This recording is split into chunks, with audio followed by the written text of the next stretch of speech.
hello, Princess, and good evening from the unexpectedly, even for this sailing, quiet Royal Promenade. I'm on my way to the dining room to get a reservation or a table or something for dinner, and I expected a little bit more activity. I think tonight is formal night, at least I hope it is. I got all dolled up for hopefully nothing, or hopefully not nothing, and I'm going to go and sample some interesting items in the dining room. But, well, doesn't matter. I'm going to do it, so who cares what everyone else is doing? All right, let me head down there and see if I can get a reservation. I may have to wait a little bit, which is fine, totally fine. I just have to be out of there by 10 o'clock so I can go see the comic, which is plenty of time. It's like not even 7, so whatever happens, I guess, happens. No problems getting seated in the dining room. Did have to wait maybe 5 minutes, but that's okay because I took the opportunity to just go and get a beverage to bring in with me, so it all worked out great. All right, I'm seated. I know what I'm going to get. I know what I'm going to start with. So as soon as the waiter shows up, we are good to go. One thing I will mention now is that it's kind of frustrating that the crew still has to wear these things. It is distracting, and to be honest, it kind of puts this weird barrier between the personal relationship that you tend to just develop with a lot of the crew over a few days. And I don't know, I find it kind of annoying and embarrassing, quite frankly, because there's been a few times where I have sort of misidentified crew because either I'm walking around without my glasses on and all I can see is like half a face and it's weird, so I'll call them one name and then realize, no, you're someone else, I'm so sorry. So yeah, for me, that's I know, it makes me feel bad when I do that. So as quickly as we can, let's get the crew back to normal and, you know, get rid of all of this. It would make the experience so much more like personable, enjoyable, and normal, which is what we all need to be focusing on. Basically, let's fully uncancel Adventure of the Seas and every other ship. All right. Hopefully I'll order soon and we'll get started. This is the Vidalia Onion Tart. It is a flaky pastry baked with whipped eggs, cream, smoked bacon, and Parmesan cheese served over creamy leeks. And if you're wondering how I managed to memorize that entire description, it's because I didn't. I just took a screenshot of the menu and then put that side by side with the camera. So yes, Royal App Team, we will find a way around you. I mean, that was kind of mean, because honestly, I could be on a team like that, and I would be very hurt by that. But then I would go and fix the app, so yeah. I'm serious about that. I would actually fix this. I just finished the Vidalia Onion Tart, and I liked it. This is a weird one, because I think a lot of people might not. And I can't tell you why. I just liked it. It wasn't anything special, but I just liked it. I think it's because I remember having something very similar in certain situations where, you know, you just want to eat some fatty foods late at night, early in the morning, depending on things, and it always was very, very satisfying. So that's why this was, well, very, very satisfying. So I was going to compare it to something similar I got at Epcot, but they are different, although similarly described, and yeah, I don't think that would be, I don't know, the right thing to do, but yeah, I liked it. I mean, I liked it. And on a completely separate topic, cruise directors. I have not seen the cruise director on this cruise in person once. I've seen him on stage as he's opening or closing a show, but I've not seen him out and about one time. Okay, and it seems that either the cruise directors are like out all the time, or they're like hiding in, you know, some closet somewhere. I'm not really saying that, but whatever. Because on Norwegian Encore, the cruise director was all the time running around everywhere. I saw him probably 3 times a day. Like every day. It was that regular. Even on Symphony of the Seas, I would see the cruise director at least once a day just out roaming around whatever. But on Carnival Magic, nope, never. Just a voice on the intercom. Never saw him. Have no clue what he looks like now. Whatever. But going back on, well, a long time ago now, Norwegian Escape, yeah, out everywhere. And the 2 cruise directors on my getaway cruises, they were out all the time. So it's kind of weird. I don't know, but I don't know. Maybe I'll run into him tonight. It would be nice to say hi. No, just thinking about that. This is the lemon and harissa roasted chicken. It is marinated in lemon and North African chili paste, served with sweet potatoes, snow peas, and a creamy tahini dressing, which is up there in the upper right. Alright, so there's a pretty high bar for this. Being from North Africa myself, I have certain expectations, and I will be judging it very, very harshly. No, just kidding. If it's good, I'll eat it and like it. Side note, I don't know if I noticed this any other night, but they just lowered the lights at 7:50. Kind of a random time to do that. I don't recall that happening before. Just kind of weird. Thought I would mention it. The lemon and harissa roasted chicken. A great example of how the sum of the individual components is greater than the whole, unfortunately. So, don't really take it as a dig. Just means, like with the chicken and waffles this morning, the fried chicken and waffles this morning, there is a lot of room for easy improvement. So, the quality of the ingredients is very, very high. So, this is the kind of chicken we would expect in the chicken and waffles, not those I don't know, kind of sad little stragglers that we got. This one was nice and large and plump and juicy. It was cooked perfectly, very tender, very delicious. The harissa seasoning, what I could find of it, was great. The problem was there was barely any of it. And that made this dish just a very well-prepared roasted chicken. So whoever is pulling the reins and holding people back, please stop, okay? Because it's not working.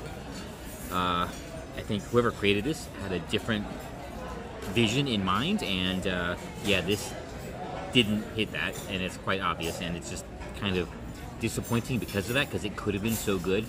So just let them make a dish with passion. You know, on the menu, just describe it as bold Mediterranean flavors. If people don't like it, they don't like it. So what? You know, it's either that or have it be meh, whatever. Okay, but it was good. But I don't know, could have been so much better, and I could taste that and feel it. But we are going to move on. Oh, and by the way, the tzatziki. I'm not sure they finished it, because it looks like just yogurt to me. I don't really see any cucumber or dill in there, unless it's pureed, which would be a novel implementation. But if that's the case, maybe describe it as that, because the way it is, it just looks strange. This is the Eggplant Parmesan. Crispy breaded eggplant topped with melted mozzarella cheese, ratatouille, and marinara sauce. Ooh. And the regular Caesar salad. This is available every night. So what we are looking at in these two is one of my favorite combinations. So I have expectations. But you know what? Like I said before, I think I'm flexible. Let's see how they do. Okay, there's a lot to unpack here. The Caesar salad first, it was kind of the side, but it always goes with a dish like this, so I don't know why they're not served together. But, I asked for them to be served together, and it's no problem. So if you want that, yes, definitely do that. The Caesar salad, okay, it was good.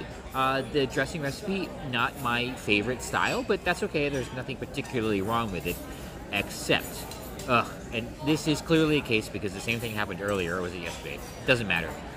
Where the bean counters have over-expedited the process.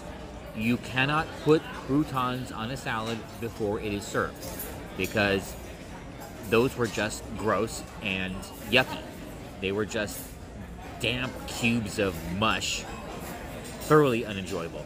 So the simple solution, croutons go on immediately before the salad is served. Why is this so difficult? And by the way, a crouton should be light and crispy, not crunchy, and basically disintegrate when you bite into it. Okay? Very simple. At least it sounds simple to me. The chicken parmesan, the eggplant parmesan. Okay, that was good. Wow, that was really good. Almost shockingly good.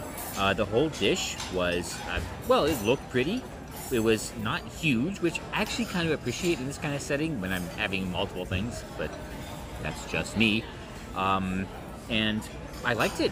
You know, eggplant is sometimes a difficult thing to prepare. Sometimes it gets really too mushy, and it's like eating, like, I don't know, it's how I would imagine oysters are, and I think that's completely gross. But yeah, it was nicely breaded, perfectly cooked. The surprising component, though, was the ratatouille. Okay, that was good ratatouille. In fact, this is kind of how I've always expected ratatouille to taste.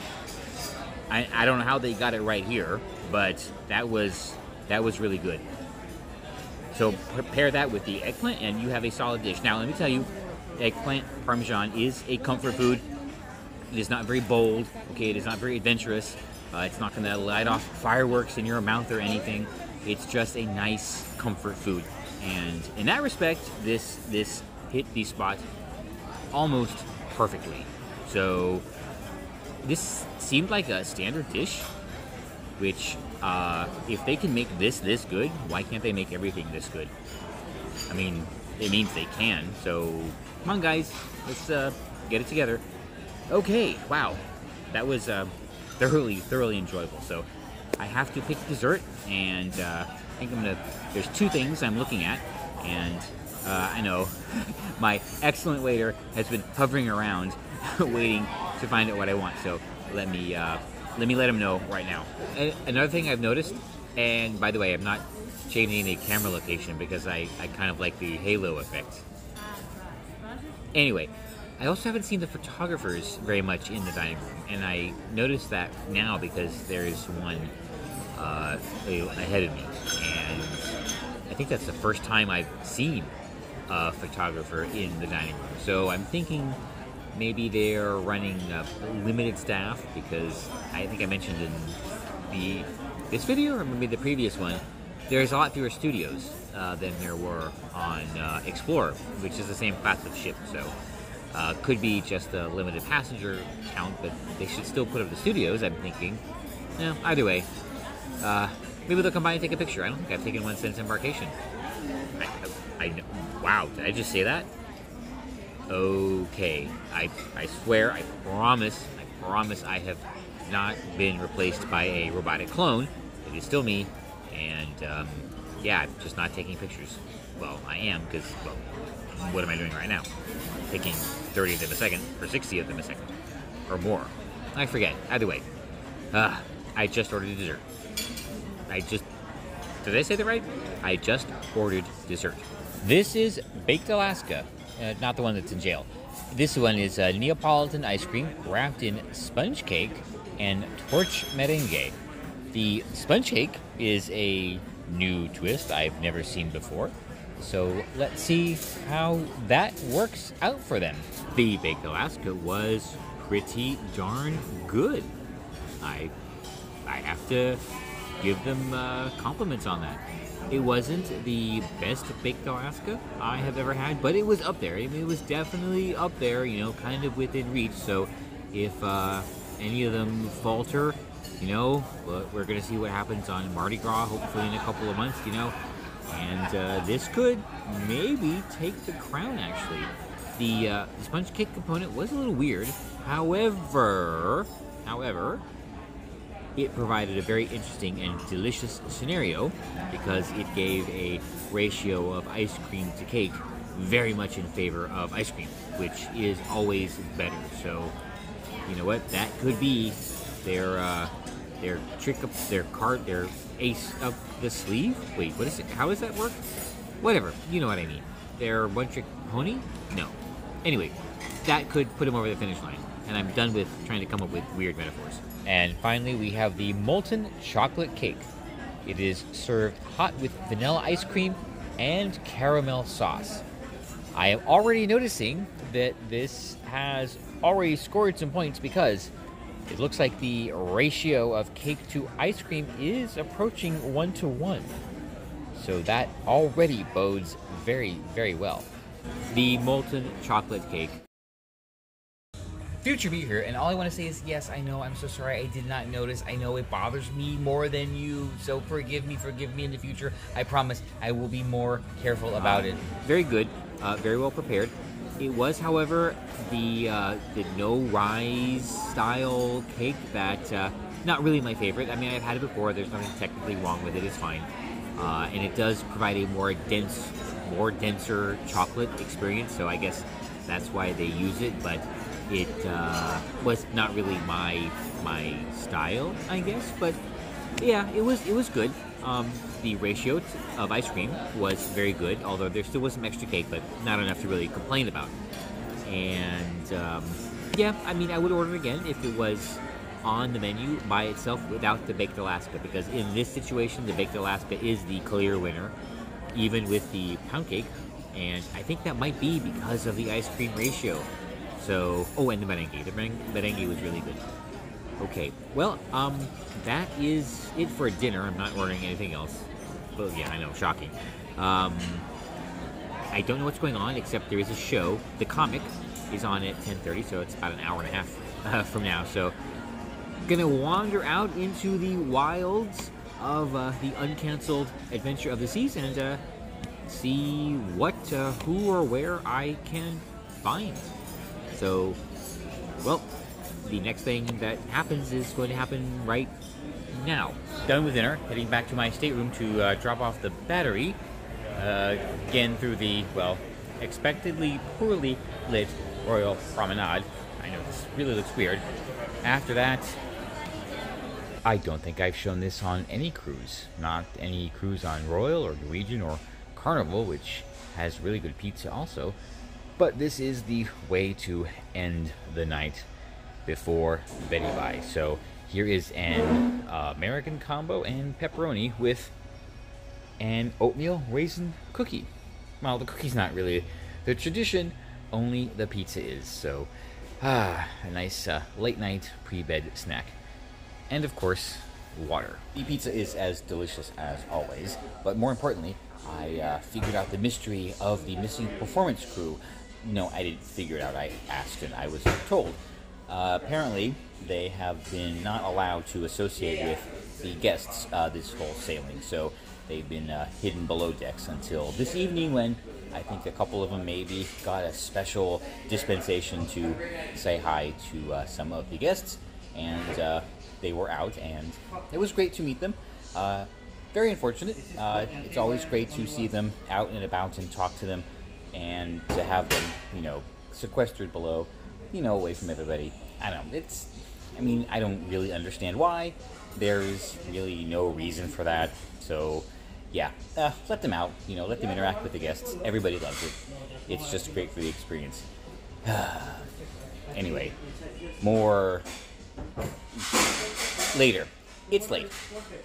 So I am done.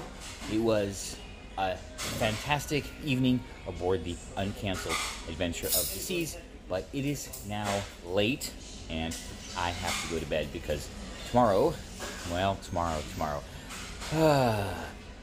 the realization is setting in that tomorrow is our last day aboard, and that is very sad, but it is a reminder of why I am thankful for my problems.